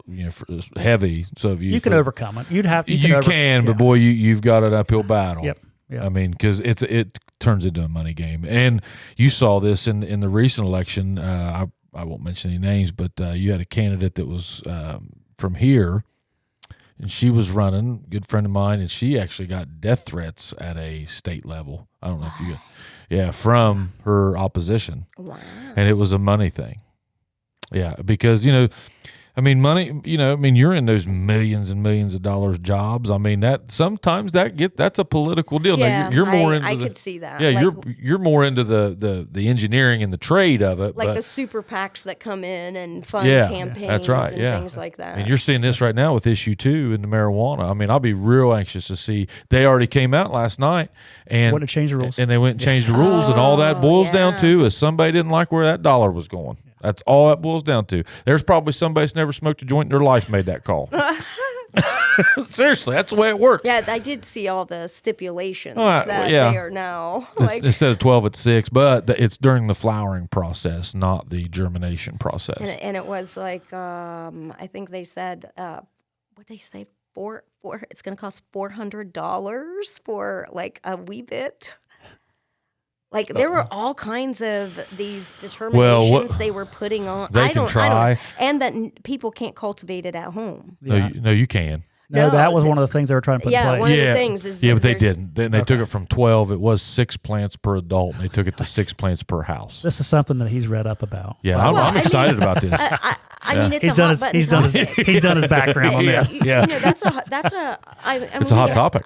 Ohio had over 56 57%. yeah That's a big win. that were in support of that, And but it- now That's a lot of people. they're saying wait. But they did support it. And if you would have read really deep into the original issue, that was part of the issue, that it was, it had some amendments that could be happening. Like they had the right to amend it to fit. You could pass this certain. There was like a origin that you could pass, but you had to realize there was this whole thing around it, and. It's going to be interesting, but the thing that will keep them in line is other states' prices. So, for example, I guess I can say it now. I'm an avid user. Okay. Always have been. Okay. And I don't care who knows it now. It's legal, and I have my medical card, and for what I go to Michigan, I can buy, so for example, they sell them in 1 gram, tubes, right? And you can buy 15 of those for 12 to 15 for $100 over there. One of them here is $60 to $70 dollars. Yeah, so 15 for 100, or come to Ohio and pay one, or pay for one, and it's 60 or 70. You see, that's kind of like. There's about 6 guys controlling the whole thing. Well, it's it's kind of unfortunate because when you talk about accessibility to, like you mentioned, medical marijuana, and there are, we've struggled with this opiate epidemic in Appalachia. You know how many friends for so I've buried? long, that. People, I think, underestimated the value of medical marijuana. Absolutely, they did. And it being an alternative to an opiate. And now, even with legalizing marijuana, like the fact that you have people who are making it more difficult in regards to accessibility, for the average person. The average person isn't going to be able to drive to Michigan to be able to afford it. Yeah. So they what got are you. they left doing? Well, they can, I guess, go down a back alley and pick up some whatever it is. Cheaper, Yep. cheaper, quicker, instant buzz. They But a lot of times really that's screwed a up. hard drug or an Yeah. opiate, Yeah. and then that just the vein. continues that. It's So you're going to see it. It's going to be interesting. We'll go ahead with your Okay, names. I got 3 more. okay, 3 I thought you had names. two Then I just looked. So I listen to a lot of podcasts, and this is one of my favorites. He's pretty Joe popular. Rogan. Joe Rogan. Joe Rogan. A word. One word. Betty's one word. Betty, this is a one-word exam. Charismatic. Okay. all There right, you go. fine. All right. Nancy Pelosi. Brilliant. Okay. And of course, the last one, you probably know who this is, right? 'Cause I'm not going to try and get this reaction. Donald Trump. Ooh, nice. You can cuss. You can put two words on this, Betty. Shit show. Okay. Oh, All right. that's 2 words. Like I'm Yeah. sorry. Yeah. All right. Like I think that and it is not because it's not because His policies. his policies. It's because You just don't like him as a person. he's just a train wreck. He's train wreck. Like he's a train wreck. Like There's something off in him with as far as I'm not saying Donald Trump. like I'm not trying. Like I know that people might get offended because they're like, well, I love Trump. They have it on their bumper stickers and the flags and whatnot. And I would vote for him. Okay, right now I'd vote for him. That's embarrassing. Then I'd vote for him. Well, yeah, because he's a train wreck. Yeah, but look at what we have right now. I mean, man, that goes back to two things can be true. Yeah, right. yeah. I feel like two things But can be true. couldn't the, and I do like his policies favor. like I'm just curious, like why can the Republican Party not put forth somebody who isn't such a train wreck? Because he has the money that they do.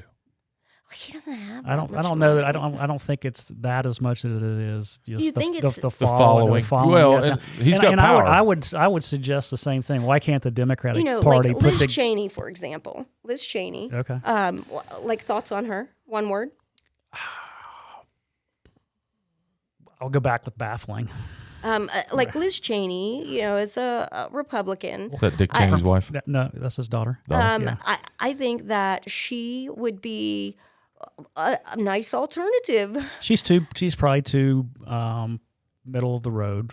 I mean, I think Yeah, the Republicans are going to go hard. I think the right. people. But don't you alienate like a huge segment of your scale? Yeah. Like you might get those 9/10s. Yeah, but who are they going after? Who votes? Old people.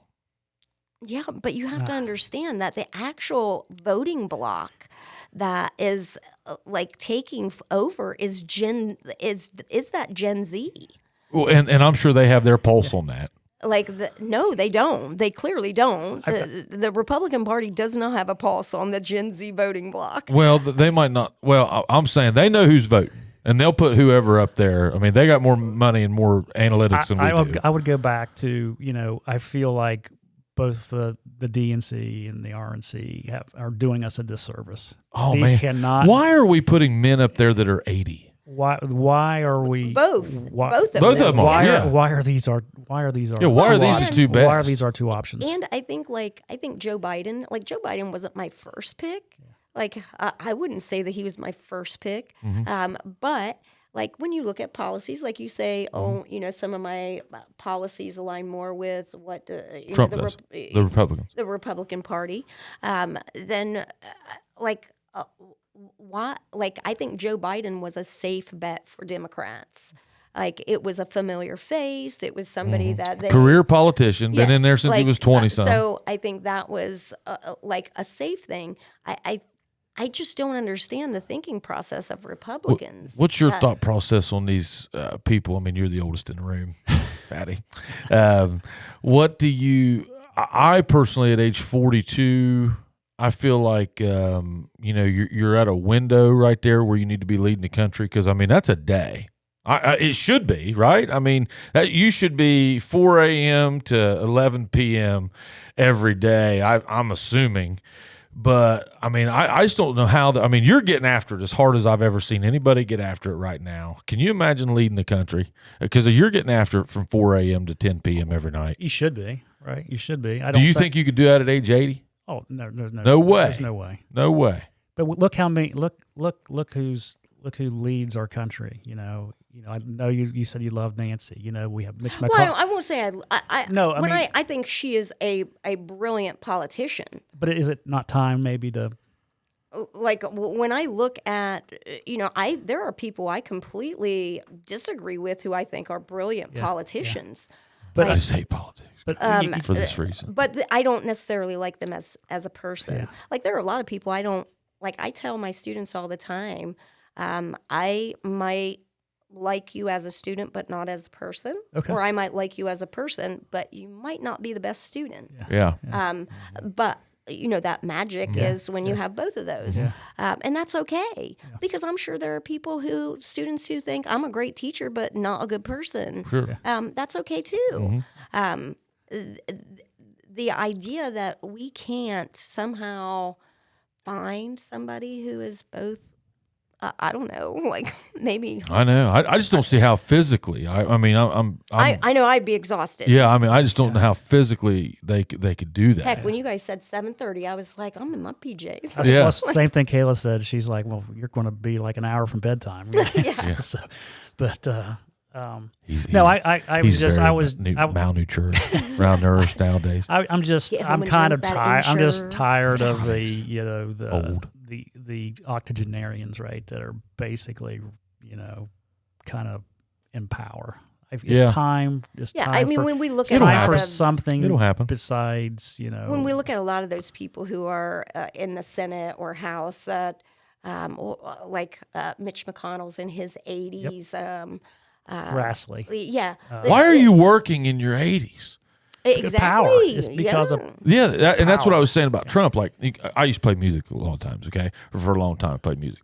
You have to have a certain thing in you that needs fed in order for him to get up there like he does at his age with his money and all that and put on the show that he does. Okay, now I said I like him, right? Okay, I'm not saying that you need to be the other guy. I'm just saying that with him personally, he has something in him that needs fed. So it's probably a narcissism of some sort. Right? I don't know if I'd call it narcissism as I would ego. Ego. Yeah. I feel like a lot of people like that, like a lot of people we just talked about, Mm-hmm. probably have a little bit of ego that makes them kind of Well, want to don't be we in that. all? Yeah. Yeah, I was say you got enough money. You could call it quits today. But you know what I mean? I think we all like, Having something to do. well, we like feeling important and valued. And And he does his though. He feels because every time he gets in the room where they've got to be quiet, he loses. Seriously, That's true. But whenever he goes to his rallies and he gets them fired up, that's the only time he's getting his scratch tickled. yeah. Or itched, I guess. So I mean that's why he does it. But I mean he's definitely got something inside of him that needs touched. I mean he needs that. But more than likely, those are going to be our two choices, right? And you might be voting against somebody instead of for somebody. I think at the end of the day, a lot of people will be doing that. So Yeah, that's kind of unfortunate, it though. is, truly is. Yeah. Chubby's, hey, we all know this guy. All the folks over at AP Prep, we cannot thank you enough. Look those guys up at apprep.info. We get asked all the time, hey, what happens? How do you get over there? Hey, that's how you do it. You get on apprep.info, you look them up, you set a time for your kid's assessment. They schedule a time, you bring your kid over there, boom, it's done. They get you right in the schedule. And hey, for all you adults, you just show up on Monday, Wednesday, or Thursday night at 5:30, and they got their boxing classes. It's $10, or you can join by the month. So look them up at apprep.info. Okay. What else you guys got? We'll save We've it. gay bashed on poor Betty long enough, haven't we? No, we haven't. Are we No, still buddies? This is good See? stuff. I think anytime. You're welcome back anytime. Like anytime that people can sit down and have just a talk. Do you know like, Chad? No, Chad Reynolds? I don't. You probably know. You probably Helena. had. You probably had Helena, his stepdaughter. Helena. Yep. Well, I do know Chad. Just like I've never Met him. I probably met him, Sorts. shook hands Yeah. type thing. But Helena's amazing. Chad is the other host. Of the Yeah, Chubby. Helena's pretty amazing. Brown. another Ivy kid. We've yeah. got I think Holly's at Yale, right? Holly Sexton, Abby Waugh had gone to Yale, Yeah. Abby Munn's at Duke. Yeah. What's we got Abby a- Wall doing now? She's been to med school, isn't she? She's doing something I think Let's in church the with her for a medical minute. field. Got her master's. I feel our like I heard she's going to med school or something. like our kid, our we have so many amazing great kids. things. Okay. Happening. Well, And I Logan's piloting. I remember I was going to church with that Abby Wall whenever she graduated high school, and I don't think at the time I had ever.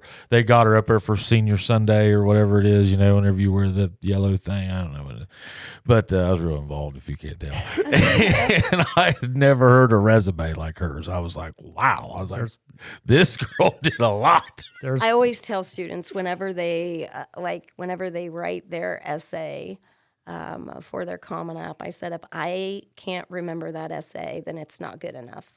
And Yeah. Abby was about a violin. Was it? Like Yeah. I that's a great there's- story. Like if your essay doesn't have an identity, it's not going to matter. Yeah, that was probably one of the most impressive, resumes I'd heard that day at church. Then you had my boy Grant Maston too. He's at TCU. Grant's your boy? Grant's my boy. No, he is He's not. he's his boxing partner and his buddy. Yeah. That's my man right there. Really? Yeah. Grant's amazing. Grant, we need to have a word with Grant. Yeah, we need to have Grant is amazing. Grant's been on the pod several times. Really? Yeah. We should do one with Grant. Yeah, Grant's been on here all the time, man. Grant's running with Rough Company if he's hanging out with you. I tell you what, I tell people all the time, if my son becomes a 10th of Grant Maston, I have succeeded. Grant's amazing. Yeah, I have succeeded. He's an awesome kid. I love Logan. I love all them kids. We are churning out some really good kids. It's amazing how wait till Gib gets older, to where he's freshman, sophomore, and you're familiar kind of with the junior and senior class and kind of what they're doing and what's happening. You're going to be so impressed. What grade is yours? Fourth. Yeah. Oh, guess what? What? This chick could be out of there. That's unfortunate. 7 years. You know what? Something that you probably don't know this, but I started Jeeping for Joy. It was the old okay. So that Jeeping for Joy. Yep. I've heard of that. Yep. I don't had do it a anymore. Jeep for a year. I don't do it anymore, but so I've kind of walked away from it a few years ago, and I've recently ended up with some extra time on my hands, and kind of about half retired. And if I ever do pick up another civil project, what I want to do, and maybe you're the person to talk to, and I think I've even talked to you about this before. I would like to have a program for the local schools that after you graduate, we continue, or a group of people, say me and him, for example, who are out in the employment world, right? And mainly I was just thinking for athletes, okay, just because I know them. I do the Gillum Insurance Player of the Game. It was a way that I thought, I thought I could kind of integrate this all in there.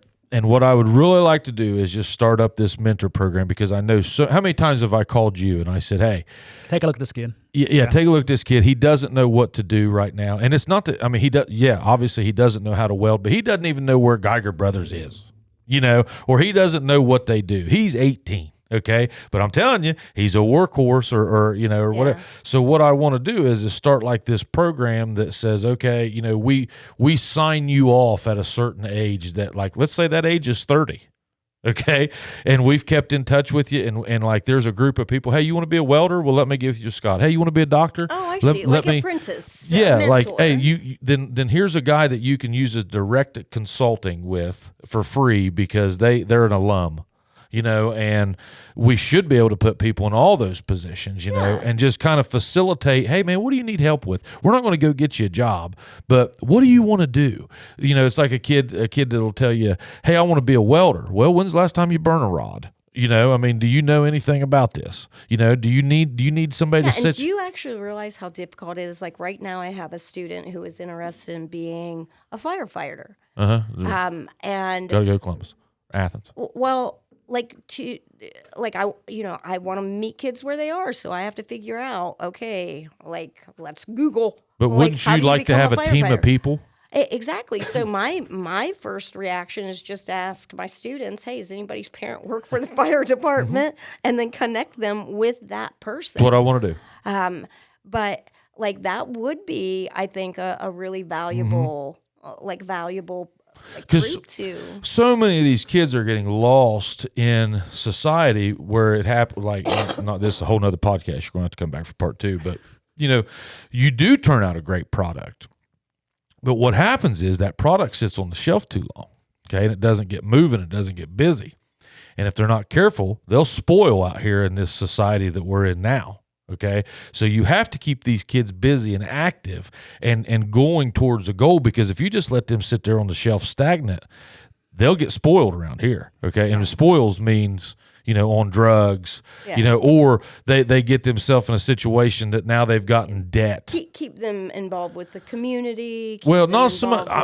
I want to keep them involved with getting their pursued line of work. What do you want to do?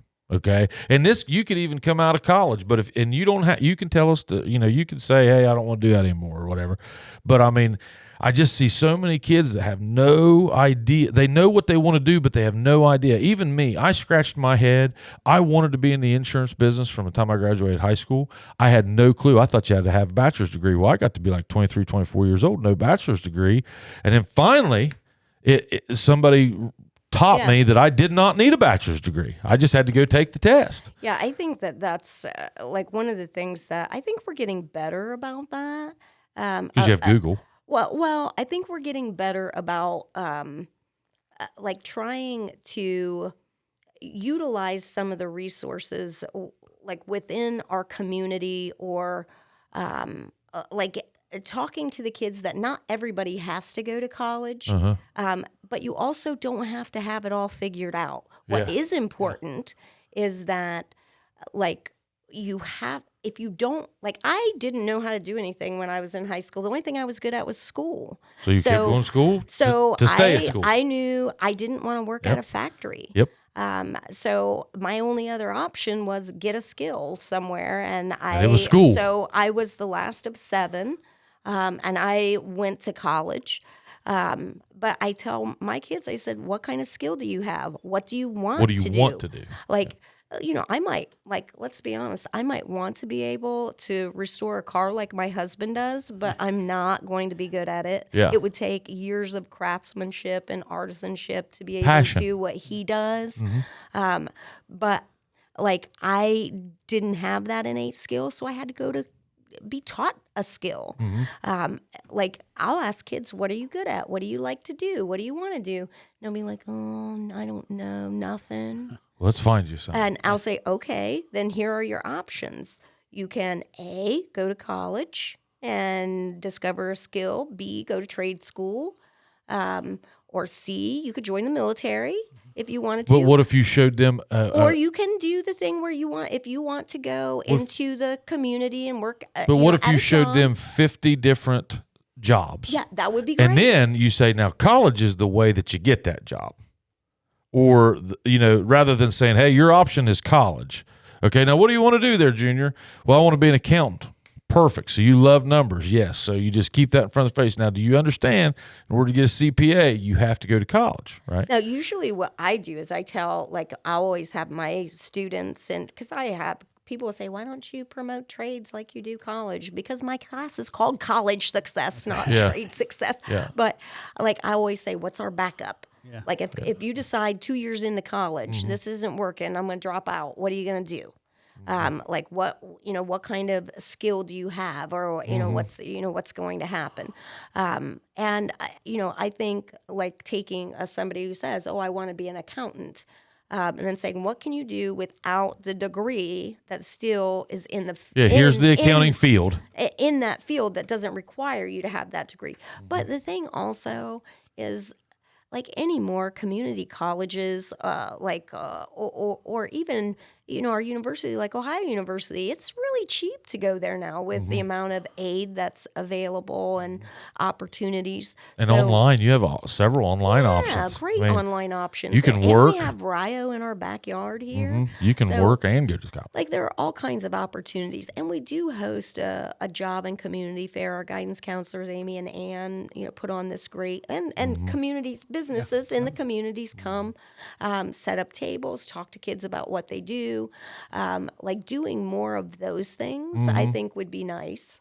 Yeah. Like, but I see what you're saying. Like, be able to, like, have. Hey, today we are shadowing these jobs on these days. Who wants to sign up for what? But we also, here's the thing, as a teacher that I encounter, and I know that our worldly experiences are important, like when we go job shadow or intern, or, when these kids are doing these leadership conferences. But when you're taking these kids out of the classroom, they're missing stuff. Like, I'm sorry, but I can't redo a 45-minute lecture or 42-minute lecture, now 38 minutes, because we have 9 periods in a day. Like, I can't redo that because, 10 kids decided they were going to go out. So now they are a day forever behind. Yeah. So when we have the same kids, and a lot of times it's the same kids who are missing for the, oh, I'm going to go job shadow here. I'm going to go to this leadership conference. I'm going to go here. Sometimes you have these kids who are out 2-3 days a week. I mean, like, are you valuing education then? Yeah. My thought with my thing was always just get their name, like as I sponsor that player of the game, it kind of hit me. I was like, I'd love to take all these seniors in this locker room and get their names and numbers, and I would like to call them in about 8 months after they graduate and say, hey, how are you? What's going on? Are you doing well in school, or is it looking like you're going to come home? Are you good where you're at? I'll check back with you next year. If you're not, then what can I help you do? Where can I send you? What's your next step? This step didn't go like you wanted to. No problem. You're young. You're 18. I think that's a great. And where do you want to go now? I know we did have something at some point in time, because my big concern was that we and I know it's not our job. We can't watch, kids forever. But I wanted to know how many kids that decided they wanted to go to college actually stayed in college, graduated. I'd like to know that number too. We have a good percentage that does go comparatively to Southeastern Ohio, to other school districts, a fairly large percentage. But how many actually, follow through with that, graduate? And do we know that number? We don't know that number because we haven't had a program that keeps track of them. At one point in time, they did invite kids back, it was like a dinner or something at Cardo's where some kids were invited back, and they talked about what are things that we could do to better improve, people who are college bound, or your experience at Jackson High School. But we've never really tracked them. Yeah. I would like to track them. I agree. Yeah. I agree. I think if we could get and get their permission, just say, hey man, I'm gonna check back. And I do think the other thing that would be really interesting, you mentioned athletes, the involvement with athletes. I would like to see kind of the difference between those people who are athletes who go on to college and follow through, as opposed to non-athletes. I'd like to see if there's any disparity. What's your gut tell you? My gut tells me that athletics oftentimes instills a lot of discipline and stick-to-itness and structure. And free college. No. Actually, no. If you look at our percentage at Jackson, and I know this is going to be the unpopular take, that most of our athletes are not going Division I or Division II. I know that. Yeah. And at Division III level, they don't get athletic but they're pot scholarships. Committed. Is my point. There's something there that has made them. That has enticed him. There's a carrot out there that's making them stay. Right. I think that athletics play an incredibly important role. I have both ends of the spectrum with my kids. My daughter was all athletics. D1, yeah. My son, it was kind of he was a punishment for him to play sport. And I was like, you're going to do it. I have, both are very successful in their fields. And but I think that, if we look at kids as a whole, in the importance of athletics, extracurricular involvement in athletics, that we are seeing a decline, I think, across the board in young people being involved in athletics. And part of that, I think COVID was some of that. I think there's a lot of reasons. I think there's some toxic stuff going on down in the younger years that just turns a lot of people away. And I think we have to remedy that, because I think athletics presents so many opportunities for them, not just if it's pursuing not to get a scholarship, but just simply the work, I wouldn't be here right now. The work ethic to grind through stuff. Yeah, and I think if we did more things I have amazing students. I think of kids right now like Maddie Walburn or Sydney Hughes or Eli Browerman. Yep. These kids, Drew Wiley, who are these athletic powerhouses, but academic powerhouses too. And that's not to take away from anybody who doesn't do, athletics, but at the same time, it takes a lot. great deal of balance and time management to be able to do what these young people are. And when you carry that through, like, I think unequivocally it helped Peyton be able to balance law school and the demands of that. And like, I think we probably should examine that, like that continuity. What else you got? That's it, brother. Okay, Betty. Betty. Nice. Thank Give her a Nice, fist bump, nice. Massie. You got it back like a Chad. Listen, I appreciate you. we didn't do any knockdown drag outs. He was ready. I was. Yeah. He had his No, book. no. Come with a book. See, I sit down there didn't do nothing. I wasn't even supposed to be here. That's fine. So I'm way outside my comfort level, and I appreciate you sharing your time with us. And, It wasn't that bad, was it? No, it It was wasn't. good. Actually, this is the longest one. So, Yeah, this is the official longest one for a while. all right. Woo, woo. Couple of years. Well, you can edit and take a couple minutes. I won't here. edit anything. Yeah, I just switch cameras. That's all I do. All right, brother. All right. Hey, Chubbies, thank you. Which camera am I See looking ya. at? See you later, See ya. Miss Betty See ya. Miller, Scott Massey. Look how good Massey looks, guys. Jesus. Way I hate skinnier his than guts. Pudge. I hate his guts. See ya.